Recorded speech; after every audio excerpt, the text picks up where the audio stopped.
Amy here on Midday Motivation. So one of my friends the other day was talking about how she wishes that she wasn't such a control freak in her life. And I kind of started to think about this. And first of all, I think control freak is negative. So we're going to change it here on Midday to control enthusiast.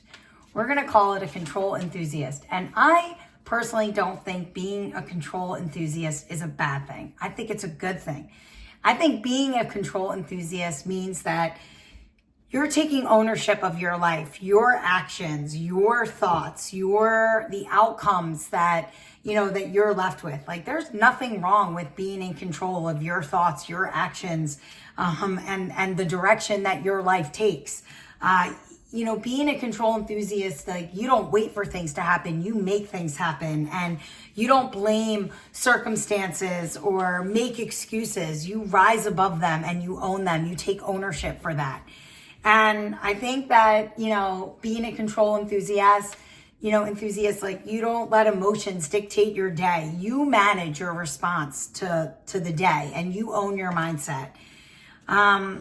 I think being a control enthusiast means that you demand more from yourself. You go above and beyond in every situation, right? And you have self-control and discipline and resilience, and you're proactive, and you refuse to let your future, be left to chance. You own your life, right? And the direction that it takes.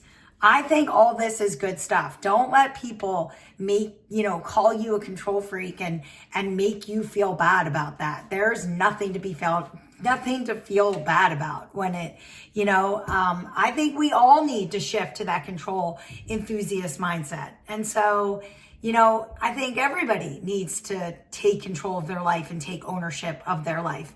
You can't choose what happens to you, right? Like, we know this, events happen, things are going to happen, but we can choose our response to it.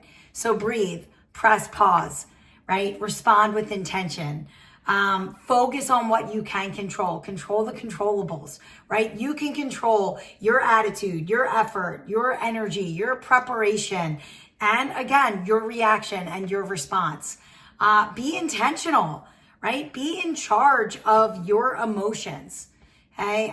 Take ownership, no excuses, no blame, no victim mentality, just ownership. Like, you are responsible for you. You are responsible for your actions.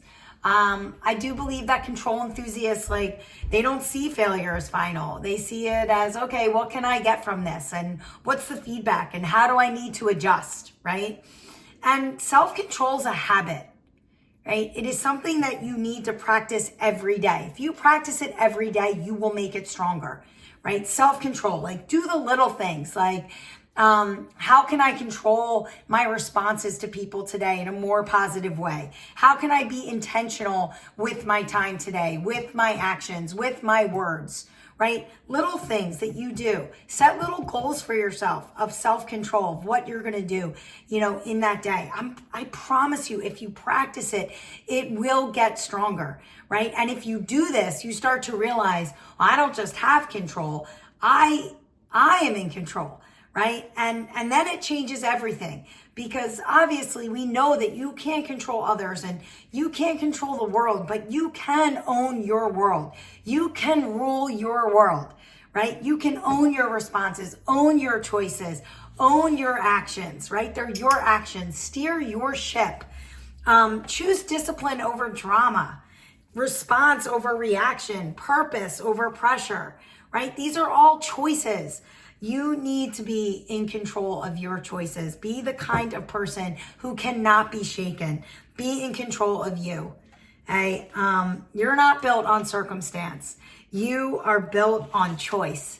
That's what being a control enthusiast is. And you are going to start to be a control enthusiast. Get in control of your life. Be in control of you. Be a control enthusiast. There's nothing wrong with that. You will achieve greatness. I'll see you tomorrow for a little bit more Midday.